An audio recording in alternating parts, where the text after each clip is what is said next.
This is Mick Foley. This is Harley Race. This is Shelton Benjamin. This is Mr. Wonderful Paul Orndorff. This is the Monster Abyss. And this is Daniel Bryan. This is JBL, and you're watching the MWF. Be there, live.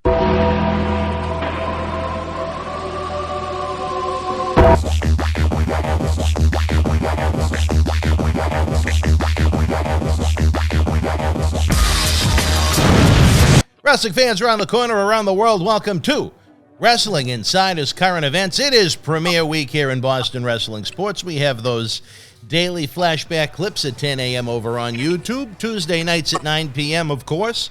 It's Wrestling Insiders at your house with the WWE Hall of Famer, Mr. USA, Tony Atlas. Thursday nights at 9, we party with Marty Jannetty's No Holds Barred, sex, drugs, and rock and roll look at the 80s and 90s world of professional wrestling. Fridays at 10 p.m. immediately following SmackDown, we have a unique perspective on the world of professional wrestling with the fabulous one himself, Mr. John Cena Sr. on Fabulous Fridays.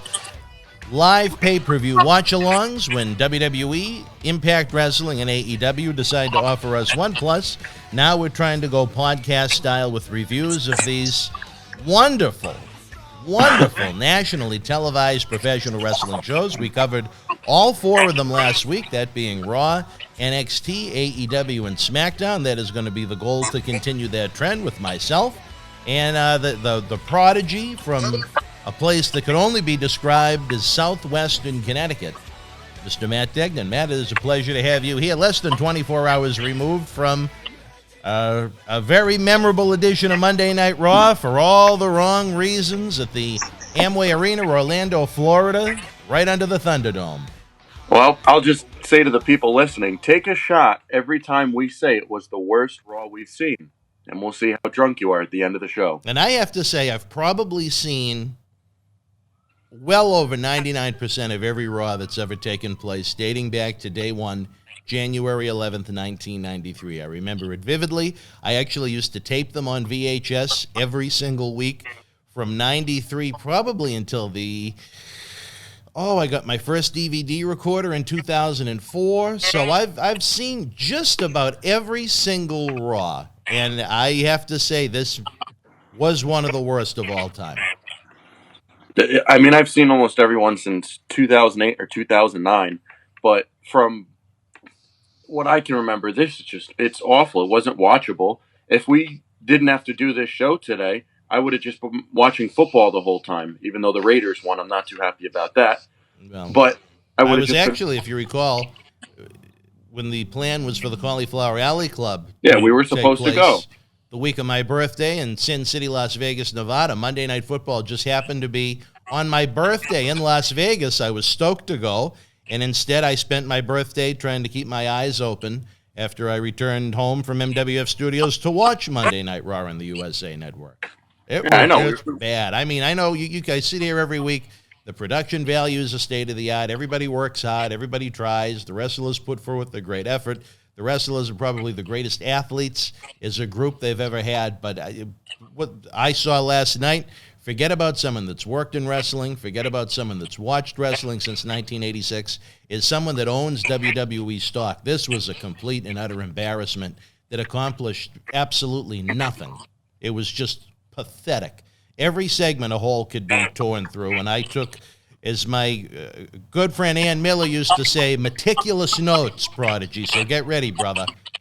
I could have just grilled them for every segment as well, but Well, let's start from the top then. You know, you usually do the grilling, and I just do the breakdowns. I missed Angela, for the old school fans of Raw, I missed the last few seconds of Angela Lansbury getting ready to wind down Murder, She Wrote. Raw was so bad this week.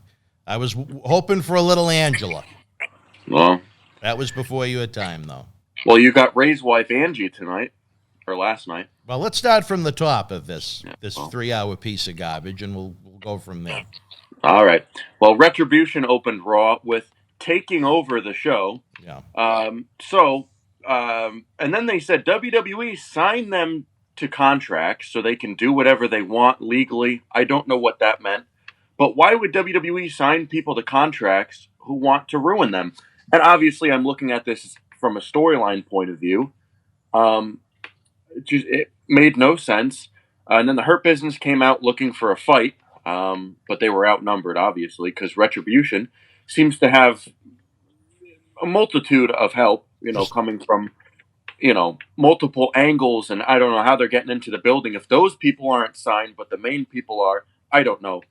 And why didn't anybody come out to help the Hurt Business? What did you think of this opening segment? It was just horrible in every sense of the imagination. Retribution is giving contracts, as you noted. Why? Why would someone give these anarchist contracts?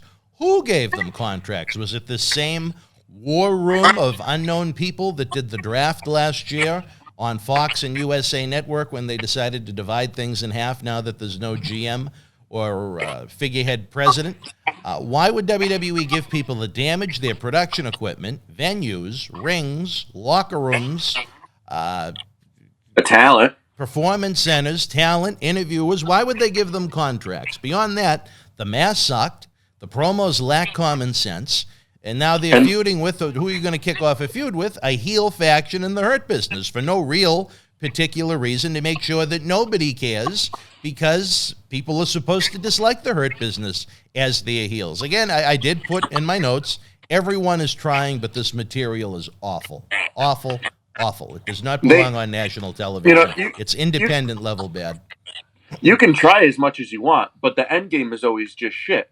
And the camera work was awful for that. So anytime Retribution is brawling with someone, the camera work seems to just turn into complete shit. It's like Cecil the Lion and Glantz are doing it. That's how bad it is.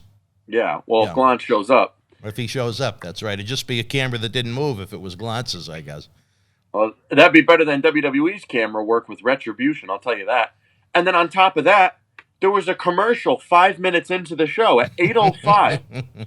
A commercial. So I'm sitting there, and they go to commercial. I look at the clock, I go, it's 8:15 already? It was early.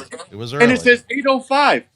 And then I looked at the clock again, and it was a second commercial break, 15 minutes in. I said, whoa. I said, is the third hour going to be commercial free or something like that? I think they went to commercial about 5 times in about a half hour. It's brutal. I love WWE. WWE has been good to me. I would love to work with WWE again. I own WWE stock, but this was just indefensible. It was awful. The entire faction just looks pathetic. The angle has, again, no common sense behind it. There is no reason for a fan to want to see any more of this. It's pathetic. And the masks that they use, the ring gear, it's using the voices. Oh, we're gonna destroy you. It makes no sense to me. And I feel bad if someone involved in the show, because they know me, might come across one of these talk shows and listen to what I have to say, just basically tearing it apart. It's not a personal thing. It's a professional thing. No, not at all. It's terrible. There is no defending a show being that bad. This was WCW Vince Russo quality bad at its worst. It was Raw as Nitro. It made no sense. Raw as Nitro, baby. But all these people are good talents. Like Dominic Dijakovic, he's better than screaming into a mic. And I don't know. It's just these talents are so much better than what they're given right now. I don't know why they do more with them. And then what was another kicker for me is right after the commercial break, 5 minutes in, they go back to normal and start a tag team match. Yeah. So you go to commercial and all of a sudden they just stop The fighting. anarchy's over all of a sudden. It's like that movie. Oh, they've made a few of them now. What's it called? The Purge. At 6 a.m., it just everything ends and life goes back to normal again. And then at 8:15, maybe that might not be a bad idea. Maybe Retribution can have 1 hour of Raw. Then there can be a regular hour of Raw. Then there can be Raw Underground to make sure that nobody cares about any aspect of it. But I don't know. I just don't see, how would they control an hour? I know you're just, I'm being funny. But I know you're talking bullshit. I don't want to see 3 seconds of Retribution at this point. I did want to note, before we get into the tag team match that you were going to note, what a pathetic promo they had with Rey Mysterio, with that robotic blonde that stands there asking questions, looking off into space, asking about Dominic having his first chance at a title match when he teamed up for the very first time with Humberto Carrillo Another lost soul. Another lost soul. That we'll get there in a minute. But I mean, can you imagine a team that's never been put together before having a chance to earn a pay-per-view tag team title match? Different story for different time. That's so weak. But what really just made my eyes roll here is that Rey talked about how he first made his mark in WWE as a tag team wrestler. I'd like to know how Rey initially made his mark in WWE as a tag team wrestler. When Rey finally made the jump from WCW to WWE, it was kind of a long wait. For whatever reason, WWE at the time thought Rey had some kind of an attitude problem, but some of his defenders, which I remember included Dean Malenko specifically, went to bat for Rey to get a job with the company. They went and they did a great weeks on end highlight packages of Rey that he was coming. He made a splash on SmackDown television in his debut against Chavo Guerrero. And he made his pay-per-view debut against Kurt Angle at SummerSlam 2002. So I don't know how Rey initially made his mark in WWE as a tag team wrestler. But again, not only are you presenting a lousy product to the fans of 2020, but to those fans that maybe have stuck with the product over the years, you're slapping them across the face with that kind of bullshit in a promo too. And it's just, again, you can't defend that. It's just they think their fans are brain-dead idiots who know nothing. Every time there's a segment, they have to explain what happened right after the match. Every time there's a promo right after that, they either show replays of it or they talk about it again. Everything that happens, there's just always a recap of it right after it happens. I don't know. I don't like it. I didn't really see that part of it, that promo. I don't listen to those stupid promos backstage. They're all robotic. Well, after I got the little zing that I didn't pay enough attention to AEW, I really said, you know what? If we're going to do these shows, I'm really going to pay attention to everything. So that was my notes coming out of that. And there may be a couple of fans that make comments. Well, Rey and Edge did hold the tag team title in 2002 as part of a program with Los Guerreros and Angle and Benoit at the time. But that was just a little TV program that went into a single brand pay-per-view a couple of times. Rey Mysterio was known as a singles professional wrestler. He didn't make his mark in WWE as a tag team wrestler, and that's why I found that to be a waste of time and insulting, which led us into that tremendous tag team number one contenders triple threat match. Take it from there, Prodigy. So, going back into this triple threat number one contenders match, Andrade and Angel Garza defeated Seth Rollins and Buddy Murphy, and also the team of Dominic Mysterio and Humberto Carrillo. Angel Garza and Andrade will now face the Street Profits for the Raw Tag titles at Clash of Champions. This was a very quick match for a number one contenders, especially a triple threat multi-person match. It was less than 10 minutes. I think it was about 8-9 minutes. For a multi-person number one contenders match, you're going to have them go just a few minutes. I'd say bell to bell, if it was 5 minutes, I'd be surprised, not including, the entrances and the exits and whatnot. Yeah. It was really quick. And for guys that, if given time, probably could have put together a really good match. There's a lot of good wrestlers in here. A couple notes that I had. I was tweeting the first hour about Raw, and then you were doing after some tweeting, that, baby. Yeah, I really didn't care. Why were Seth Rollins and Buddy Murphy and Angel Garza and Andrade tagging with each other when they were fighting just last week? You saw last week Seth and Buddy, they were fighting each other outside the steel cage and whatnot. Yeah. And Seth walked away. Garza and Andrade, they brawled backstage, and Zelina Vega said she wanted nothing to do with them. It's just... And then they come out this week, and they're both fine. I don't know. And then Seth Rollins walks out of the match. But still, why would you... A lot going on in this short match. And nobody really cared. It's just, why would Seth Rollins go out there to walk out on him? I would have much rather had Murphy come out and then have him wait for Seth in the ring, and then have him not come out and have him do the match by himself. That would be better than Seth coming out and then walking to the back immediately, almost. So, I don't know. It just really didn't... It's simple. When you have an organization that has no tag teams, you're forced to put yourself in this position. That's part of it, too. You're throwing together, Dominic and Humberto. You need Seth and Buddy for this match, and then you need Garza and Andrade. Street Profits are the only real tag team on Raw right now. They have nobody else to compete for the titles, and that's why Garza and Andrade are going to fight for the titles again Sunday. And I can't see them winning, because you know what they're going to do if Andrade and Garza win? They're going to have another rematch with the Street Profits, I bet, because who else is going to face them? Well, Maybe they'll... That's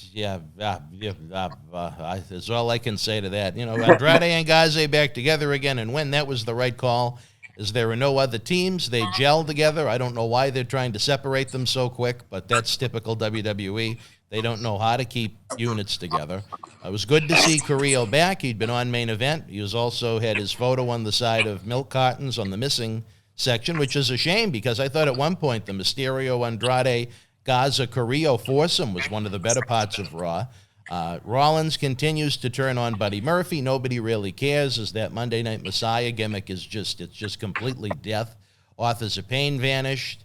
Austin Theory vanished. He's splitting with Buddy Murphy. The gimmick is just atrocious. The promos are atrocious. The work, it doesn't even come across as good because it's just a personality that lacks any kind of life. Andrade and Garza, I've said it before, they should be groomed as top-tier talent on Raw. Right now, if you want to keep them together as a tag team, fine. But it feels like they've wrestled Street Profits about 137 times in 2020 and seen enough. Yeah, I mean, they're good talents. There's nothing wrong with them. I mean, there's no way you can have this match yet again, especially having them win a number one contenders match and not having them win on Sunday. I don't think they should win, but I have a feeling WWE is going to have them win. Well, we'll be having a live watch along during the Clash to get the cheap plug in, brother. Yeah, well, when we do our predictions as part of our pre-show, I'll probably pick Garza. Oh, I didn't know we were doing a pre-show. That was news. All right, well, good. Now I know. No, remember when we talked about doing like our own little kickoff show? No. When WWE's doing their but kickoff show. I'm very tired. But you know what? If you want to do a pre-show, we'll do a pre-show. No, remember we talked about when WWE does their kickoff show? Yeah. We do our own kickoff show and we do our predictions and stuff like that. All right, we'll do that then. There you go. Warm up the crowd a little bit. Yeah. Sorry. But as of now, I got to pick Garza and Andrade for Sunday. Don't spoil it for those that want to watch our kickoff show. This is the first time I've mentioned it. Well, don't mention it again. Kayfabe, come on, brother. I'm Get sure them to tune in live. Me picking the Raw Tag Title match is definitely going to be a big kicker for the fans. All right, let's keep going. I got a lot of Raw things to talk about here. My emotions are raw after watching this. Yeah. And then the next segment, after another commercial break, was the KO show with Shane McMahon. Dabba-Kato then came out, and then Braun came out.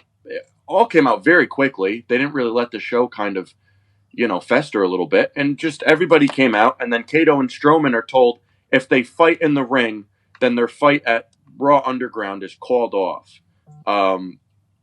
Really nothing to this segment that did anything storyline-wise, just a bunch of bullshit talking. Two guys came out, went face-to-face, and they tried to build up the Underground match for later in the night, but it really did nothing for me to want to see the match even more. And then Alistair came out. I thought he was a member of Retribution for a minute with that, whatever it is he's wearing over his eye. I mean, everybody was coming out. Everybody was coming. It was like pornography. And it served just about no sense. You forgot what happened just as soon as it was over. The KO show, I think it's boring every time they present it. Kevin Owens bores me. His humor is bland. At least they acknowledged that Shane and Owens had heat in the past instead of ignoring it now that both Owens and Shane are babyface characters. It was just too busy of a segment. They're too inconsistent with that. They're too inconsistent with that stuff, though, like calling back on, feuds and stuff like that. Sometimes they don't mention them and stuff. They tried to accomplish too much, and in the end it accomplished nothing. I had no interest to see the Raw Underground angle. I had no interest in seeing Aleister Black dressed up as a pirate attacking Kevin Owens. It felt like it accomplished absolutely nothing. It was a complete waste of time, yet another complete waste of time now, just about an hour into the show. Because they were trying to build up the Raw Underground match for later in the night to keep people tuned in to watch it. But if I was a regular fan and I saw it, I wouldn't really care. The only thing I'd probably say is these guys look pretty big. But if I didn't know what Underground was, maybe I'd click in later to the show. But it really didn't entice me at all. And then going into Drew McIntyre and Keith Lee. Another big one. Big one. WWE Universal Champion Drew McIntyre and Keith Lee. Well, Non-title match. When did Drew win the Universal title? Whatever he is. The WWE World Champion, the WWE Champion. Some title that no one really cares about anymore, I guess is the best way to put it. Well, that match ended in disqualification yet again. Yep. Sick of this match. As Randy came out and attacking people with chairs and RKOs and punts and the same shit we've seen for weeks. It ruins the match knowing someone's going to come out and ruin it. You obviously know no one's going to take the clean loss. You knew there was going to be chicanery involved, but it's just unbearable to watch a match knowing a run-in is going to happen. Well, I mean, again, sick of seeing this match. Keith Lee has less and less value with each outing. He's put in these bad main event positions. The wardrobe they had him wearing is not very flattering. They're not helping Drew McIntyre, as he should be going everybody clean unless it's part of a long pay-per-view program, not a free TV program that people aren't watching to begin with. On the flip side, you got a good angle with Randy Orton attacking McIntyre to build up the pay-per-view main event on Sunday, even though it wasn't even the final time that they would interact on this one episode of television. Keith Lee just shouldn't have been the TV opponent again this week. He should not be in the main events with Drew McIntyre. They should be building up Lee, giving him convincing, concise wins over talent from the bottom, working his way up to the top to get him over strong. Remember the reaction he got when he came out at the Royal Rumble in Houston this past January, even though that seems almost like a lifetime ago with coronavirus. But let me tell you, if there were fans in the arena, it would be nowhere near that reaction he'd be getting right now, week in and week out. He's being treated as just another guy. He's being treated as nothing special, nothing exceptional. So the response won't be exceptional. Suck. He's just another guy being booked like a goof. You know, he's won, one match? But I'll say this. I'm sorry, go ahead. He's won, one match since he got called up. The rest have either ended in disqualification or no contest or whatever. And this makes Drew I don't know. I like the whole Randy and Drew thing. I think it's a pretty good rivalry, but it's just been going on way too long, and it's the same I disagree shit. On that. I don't think it's been going on too long. I think you can... No. The thing that makes it feel like it's been going on too long is because it's the same shit with the DQ finishes and the run-ins. If they weren't doing the same exact bullshit every week, Drew versus Lee, Randy versus Lee, whatever it may be, tag team matches, it's always ending in disqualification, and it's the same shit. Randy taking out Drew backstage, Drew taking out Randy. It's the same shit every week. There's nothing new. And then adding the ambulance part of it to Sunday, I thought that was a pretty decent add to it to make it newer, than their past couple encounters. I just think nothing feels new with it. That's why it feels longer than it is. Just not my cup of tea. I think overall, the vendetta has been good. I think you're running out of top-tier opponents for McIntyre to even work, which is why I think you need to lengthen them. An ambulance match, I kind of roll my eyes at a little bit. That doesn't mean a heck of a lot to me. But Orton's been a good opponent for McIntyre. I continue to believe that McIntyre shouldn't lose to anybody, until they let the fans back into the building. So WWE can really know if they have a guy that's one of their top WWE guys in 2020, or if they have a guy that they can use as a foundation of the company. You really can't tell that until you have those live fans back in the building. And I think they have done a pretty good job with McIntyre until the past few weeks, when they've just put him in this mud, this quicksand. That's what I'm saying is the past, I would say, month or so, 3 weeks, it's just felt like the same shit every week. And that's why it feels like it's so long, because it feels like you're watching the same thing every Monday. And it's just unbearable. The only good thing about this part of the show was it was a good promo from Randy Orton after the match. He's cutting some good promos in 2020. He's one of the last of the pro wrestlers.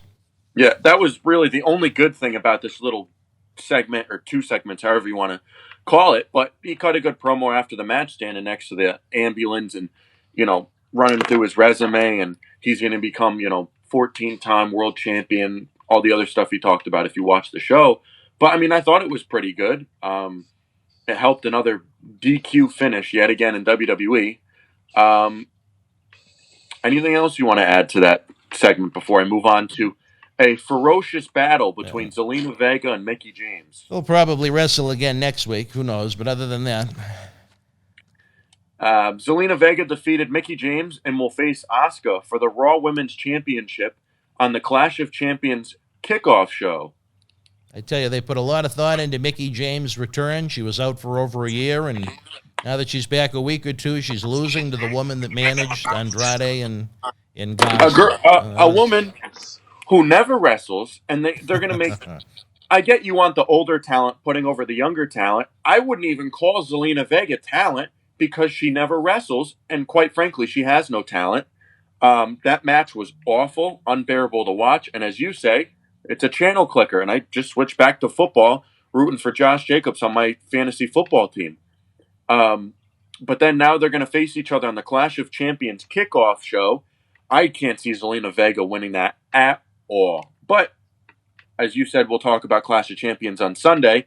What did you think about this battle? It was a waste of time that I had no interest in.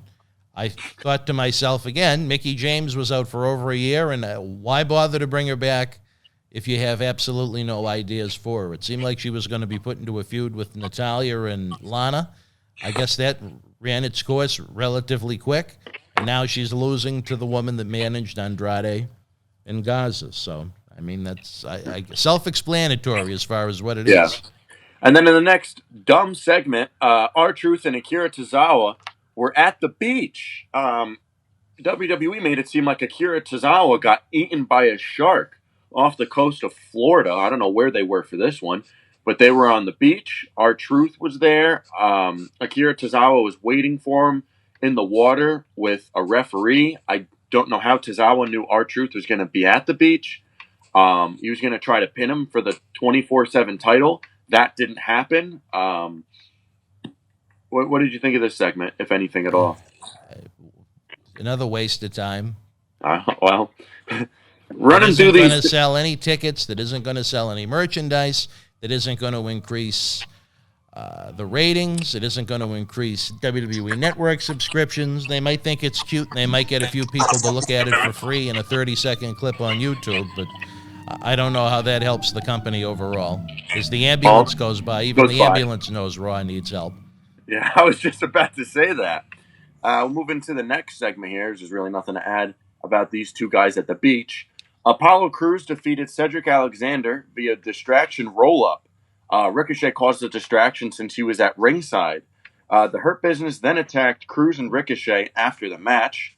It was then announced that Bobby Lashley will defend his United States title against Apollo Crews this Sunday at Clash of Champions. What did you think about this other battle? Right finish, wrong opponent. Cedric Alexander just turned. He just joined the Hurt Business. He just turned heel. Why have this guy losing 1, 2, 3? Apollo Crews, in a perfect world, should be plenty of opponents for him to beat 1, 2, 3 and earn that championship match. Right finish if Apollo is going to get the title match at Lashley on Sunday at the Clash. It blew my mind that Cedric was already losing. Just another example of why they need bigger rosters. No one is going to care about Cedric Alexander as a threat as a heel if he's already losing via pinfall 2 weeks after he turned heel. Again, inexcusable how lousy that presentation was. I mean, the thing, it's two great wrestlers. They just, I don't know, they always tend to messing up the good ones, but nothing you can do. It's not messing them up. They're just positioned wrong. Apollo Crews should be winning. Cedric Alexander should be built up as a while for a threat, be put into a vendetta that takes place in theory on a pay-per-view, and then there's some retribution that comes his way. Not to be confused with the idiots that opened the show, but that's they don't have it's just they're doing all the wrong things. As you said, it's just, right finish, wrong person type of thing. Well, it just, I don't know. That's been pretty much the state of things since the final bell rang at WrestleMania 17, but that'd be a longer episode to explain all that. Yeah. Moving to the next one. Dolph Ziggler defeated Arturo Ruas at Raw Underground. I know this isn't saying much at all, but this is probably the best Raw Underground match I've seen since it started.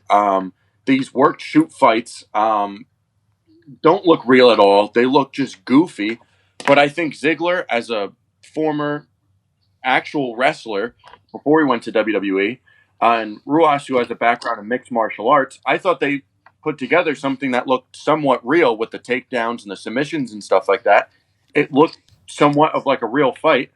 What did you think about Dolph Ziggler's the Royce Gracie of Raw Underground, I guess. I tried to give it a chance for a couple of weeks. It's boring. It's the same thing every week. It sucks. It's uninteresting. Next. All right. Seth Rollins cut a little promo, and then Rey Mysterio. You don't want to talk about that? That was my thought as soon as I saw it. Next. Oh, okay. Anything with Seth Rollins is boring, uninteresting, well, let overproduced. me explain what the segment Go ahead, was. sure, and then we can talk about how much it sucked. Seth Rollins says Dominic is not Rey Mysterio's son, and Aaliyah is not Rey Mysterio's daughter, and he can prove it. He said he had the DNA test to prove that. It was an awful, awful segment that does not even need to be broken down. It's just awful. They were trying to do a parody of the Eddie and Ray feud from the summer of 2005. It's already been done, and it sucked been then, done. too, with better talent. They're just trying to see if I don't even know what they're trying to do with it, but it was just not needed at all. And all of these guys were already on the show earlier in the night, and they just brought them back. I don't know what they're trying to do. As you said, next. Overexposed, next. WWE Women's Tag Team Champions Nia Jax and Shayna Baszler defeated Lana and Natalya in a non-title match. Liv Morgan and Ruby Riott were on commentary. It was only about a 2-minute squash match. Next. That was still too long. Nia then put Lana through the announce table. Whatever. Why did any human being think it was a good idea to add women's tag team titles to this company? Next. Erica the Viking Raiders defeated Riddick Moss on Raw Big one. Yeah. Next. Raw Women's Champion Asuka versus Peyton Royce ended in a DQ because Zelina Vega attacked Asuka during the match. Yet another DQ finish. This whole show was either DQ finishes, roll-ups, distractions. I don't think one match ended clean. I think the only one that ended clean was Zelina Vega and Mickie James and the triple threat tag team match earlier in the night. No, Apollo went over clean in his match.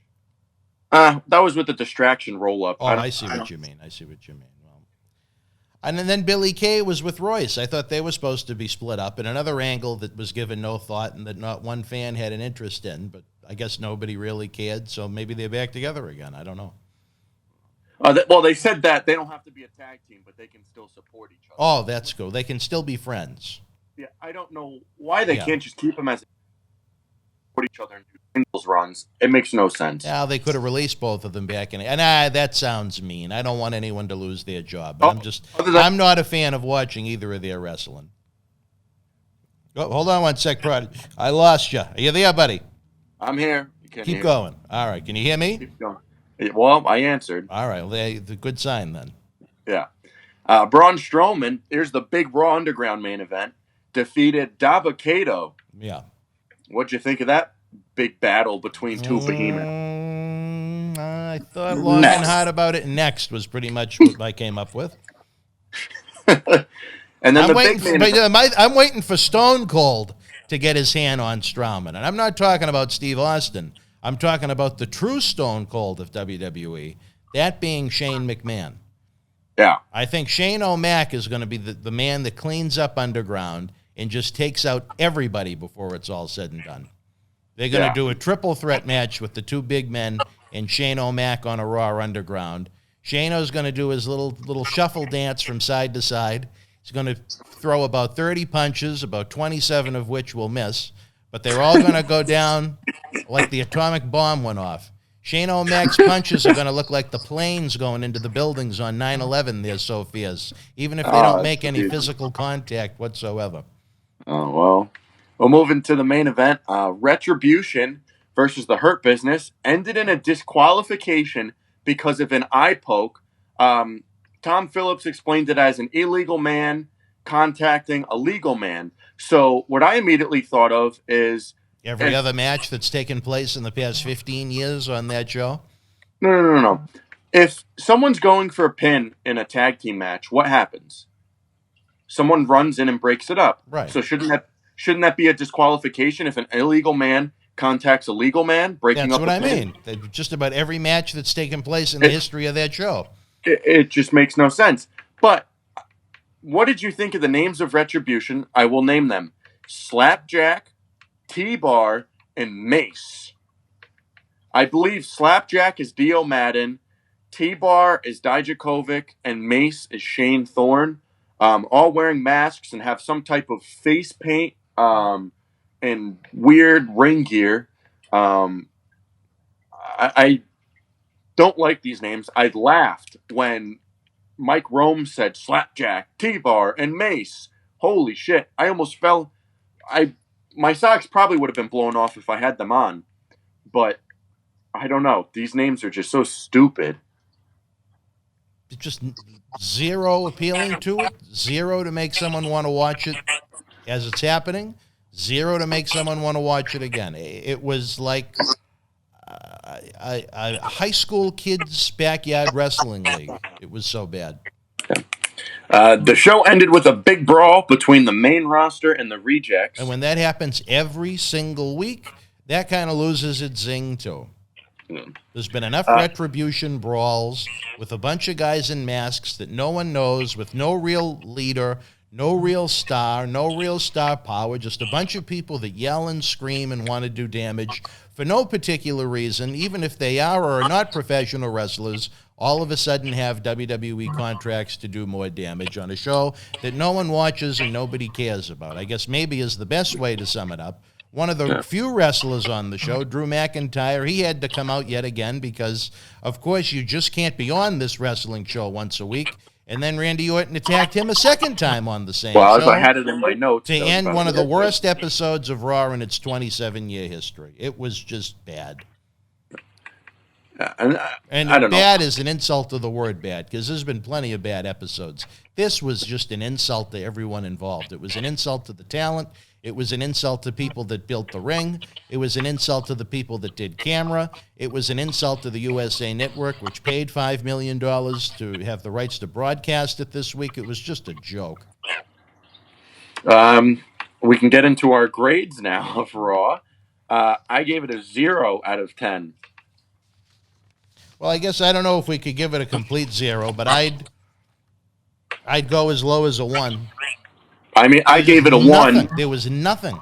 I thought the first Randy Orton and McIntyre interaction was pretty good to build up the pay-per-view title match Sunday. The rest of it, then that was 90 seconds out of 3 hours. So I'd give it a 1, or if we were going to go, I'd give it a 1 out of 10. I mean, I had it out of after talking about it. Wait, hold on 1 sec. I'm losing. Oh, hold on. Can you hear me? Well, I can hear you. Hello? Go. All right. Go? All right. Well, I gave it a 1, and then as we're talking about it, I changed it to a 0. There was just nothing, not 1 second of the show, other than that little McIntyre and Orton spot. I wouldn't even give it a 1 for that, as it was, you said, 90 seconds, 2 minutes, whatever it was. I can't give it even a 1. There was nothing on this show enticed me at all. Yeah, it was just simply, it was one of the worst television shows they've ever produced. And then as we move into our small news and notes section, because coming out of a Raw like this, I'll tell you, there's no news. My notes, if you just heard, they were just being ripped up, as you probably heard. That's my thoughts on them. Yeah. Daniel Cormier and WWE have been having early contract talks. Cormier's been trying to stir up some heat with some people in WWE about, I believe it was a Drew McIntyre. I don't know. He's been trying to do some stuff on social media. He did the same thing last year when he came in for a tryout to be the commentator on SmackDown when it was going to Fox. They just and now he's officially out of UFC and retired and everything. So, does he come back and, take Samoa Joe's place on Raw or something like that, as they had Jerry Lawler fill in for him last night? Maybe he goes to SmackDown and does a 3-man booth with Corey Graves and Michael Cole. Who knows? A lot of reports have said it's just very early contract talks. Who knows? Like I said, I mean, this is almost an exact repeat of September of 2019 when he was going through the same motions. Is he someone that's going to add any interest other than maybe a week or two of curiosity, have him as a commentator? Probably not.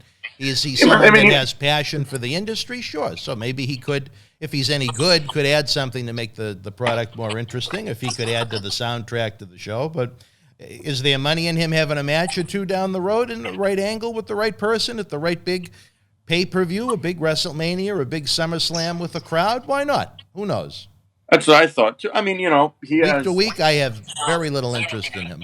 But he that's has a just decent me. following in the UFC world. So, I mean, if he might get a little pop like in the ratings in his first night there, if they push it, as For a him... commentator? I mean, are people really going to go out of their No, way to listen to him call the matches?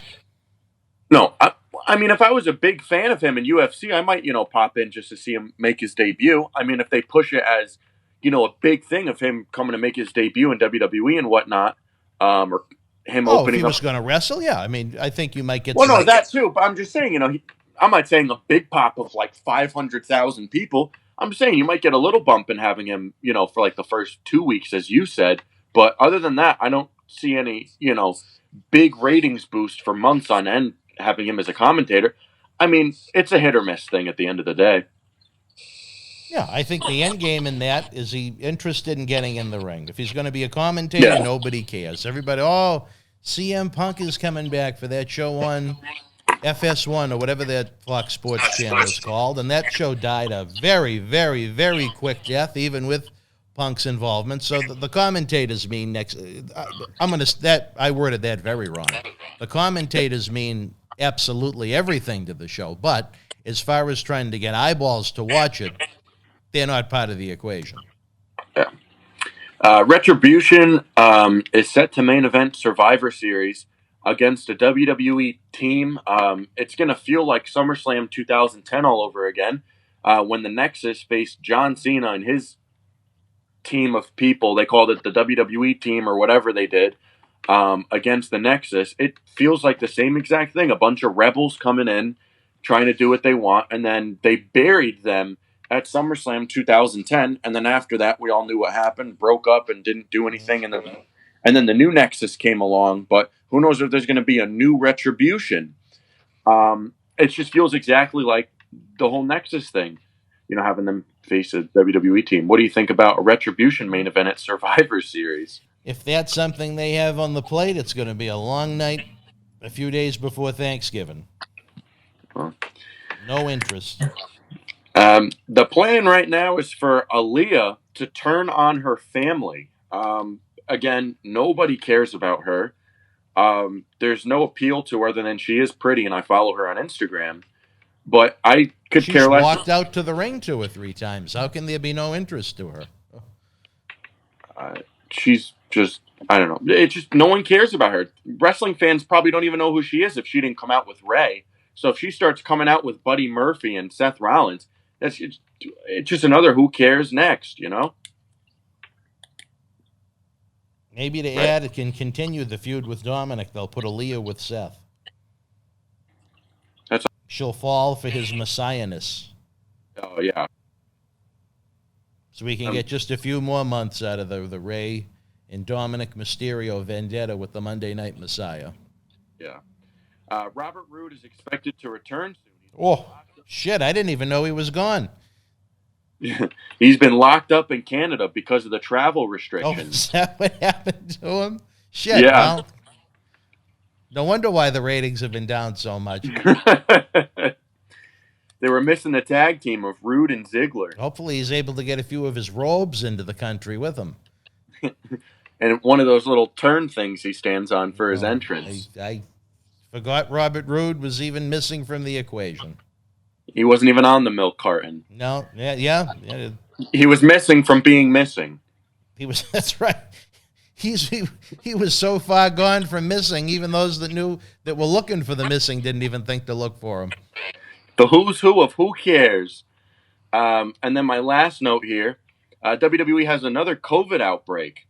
This time at the Performance Center in Orlando. It changed a lot of creative plans in recent weeks for NXT. It's caused by a lot of these guys just not wearing masks or just pulling them down. I know a few coaches have it as well down there, as some NXT talents and some developmental talents too. What do you think about another COVID outbreak, this time at the Performance Center with the youngsters? I don't know what the answer is. If I was running that company, I don't know if I'd want to have them training, even though I know they need the training and they're being paid for the training. That's a slippery slope. Yeah. They're one bad incident away from running into a lot of bad mainstream publicity, and I hope it doesn't happen. I hope everybody plays it as smart as they can, but ... Yeah. The viewership for this week on Raw was 1,670,000. I don't know how it was. I believe the third hour did 1,565,000. That's even a lot for that third hour, which was awful. I'm surprised the viewership wasn't lower. I mean, they were going up against Game 2 of the Stanley Cup, Monday Night Football, baseball. I don't know how they didn't do much lower than that, but even still, we're shocked. It's crazy how low this number is, and we're shocked it should be even lower than that. I don't know. What do you think about the viewership this week? It's just going to keep going down until they present a product that actually interests wrestling fans. Yeah. But, all right, that's all my notes for now. I mean, there's really not much coming out of a shitty Raw like that. Well, at least it's over, and hopefully it'll never be that bad again. Well, I'm not going to hold my breath. I'm not going to hold my breath. You might be disappointed. Might be disappointed. All right, Prodigy, I got to get this one in the can if we want to get this up Tuesday night. So our great fans that just enjoyed WWE Hall of Famer Mr. USA's Wrestling Insiders at your house have a little companion piece tonight at 10 p.m. to listen along to us chit-chat about WWE and Monday Night Raw. Again, one of the worst episodes in the 27-plus year history of the program. We look forward to being back with you with a NXT and AEW recap Thursday night after we party with Marty. Marty Jannetty's episode at 9 p.m. this week is certainly a must-see. He shoots on Million Dollar Man Ted DiBiase, Psycho Sid, Cocaine and Nude Women in Philadelphia, Vanna White of Wheel of Fortune, Ring Rats and Raven, and much, much more. It is, again, if you're a fan of those types of stories, if you're a fan of 80s and 90s wrestling, this episode of Wrestling Inside is Party with Marty takes the cake. And I guess I'll take it home then, since it sounds like you're filling a glass of water over there. That's probably the filter for my frog. Oh, the filter for your frog. All right, well, tell the frog I said hello. Oh, Dan says hi, Kramer. All right, Kramer, it was a pleasure. For my good friend Matt Degnan, this is Dan Mirade. Until we speak again, stay well, stay healthy. We'll see you tomorrow, 10 o'clock, with another great Wrestling Insiders flashback over on the YouTube. Good night, folks.